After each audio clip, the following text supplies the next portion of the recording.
Exact గా ఈ రోజుటికి NDA నూతన ప్రభుత్వం వచ్చి 1 సంవత్సరం అవుతుంది.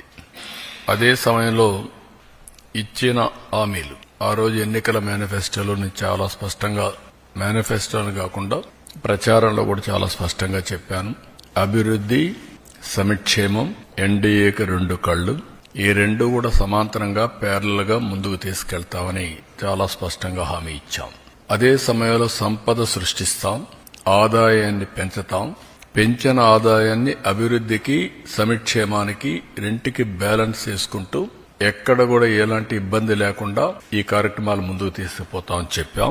అయితే రాష్ట్రంలో ఆర్థిక పరిస్థితులు చూసిన తర్వాత చాలా మంది నాకు ఎన్నికల ముందు అడిగారు, మీరు వస్తే మీరు కనీసం ఈ రాష్ట్రాన్ని మళ్లీ టోటల్ గా విధ్వంసం జరిగింది, మీరు దీన్ని రివైవ్ చేస్తారని నమ్మకం మీకుందా, మీకు అనుభవం ఉంది, కానీ అఘాతం చూస్తే మాత్రం చాలా లోతుగా ఉంది, మీరు చేయగలుగుతారని అడిగారు.